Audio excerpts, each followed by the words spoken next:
ইসলামী ব্যাংকের মাধ্যমে কোনো টাকা বাংলাদেশে নিয়ে আসবো না। প্রিয় ভাইয়ের আমার, বৈদেশিক মুদ্রা যদি ঘুরে যায় তাহলে আমাদের দেশের আপনার সরকার তারা অতন্ত্র প্রহরীর মতো কাজ করবে। এই জন্য আপনাদেরকে এখনো বলছি, চেষ্টা করেন না, তাহলে ফলশ্রুতিতে আপনাদেরই ক্ষতি হবে।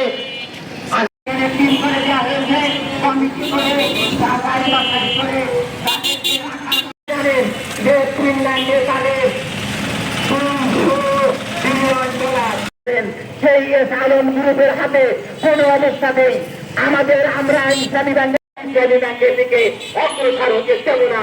ইনশাআল্লাহ আল্লাহ নিশ্চয় আমাদের সহায়। তারা যে ডলার, ওই ডলারে আবার তারা দাম বাড়িয়েছে। কারণ হচ্ছে আপনারা ভাবে আবার ভারতের টাকায় বাংলাদেশের টাকাও বেশি পাবে। ইতিমধ্যে আসসালামু আলাইকুম ওয়া রাহমাতুল্লাহি ওয়া বারাকাতুহু।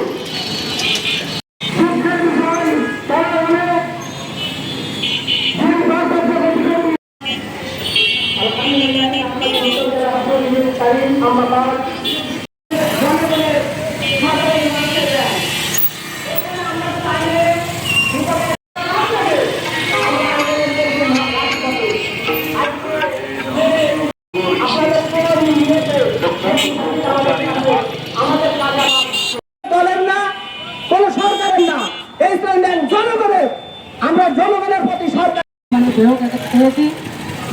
আমরা একটা বিশেষ হিসেবে এখানে সমবেত হয়েছি।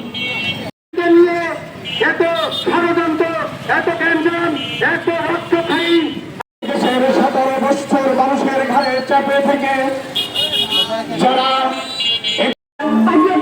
আমরা রাজি না।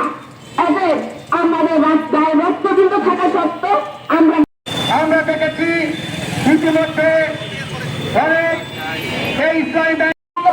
না। আমরা এই দেশে ইসলামের ব্যাংক হয়েছে, আমরা এই ব্যাংকে থেকে সময় ব্যক্তির হাতে ইসলামী ব্যাংক দিতে পারে না। এদের আপনাদের কাছে সবাই যারা যদি সততার সঙ্গে ইসলামী ব্যাংক পরিচালনা করেছে তাদের হাতে রাজি না। আমরা মহিলা পুরুষ আমাদের অ্যাকাউন্ট আছে, আমরা এই জায়গায় আপনাদের টাকা লেনদেন সন্তানের চেয়ে অর্থের সব বড়। আজ তারা ছুটে এসেছে সেই অর্থকে তাদের 200 কোটির অধিক টাকা তারা বিদেশে পাচার করেছে। ধ্বংস করার জন্য সরকারের পক্ষ থেকে প্রচেষ্টা চালানো হচ্ছে। ইসলামী ব্যাংকের মাধ্যম দিয়ে বাংলাদেশ এগিয়ে যাচ্ছে। ঘোষণা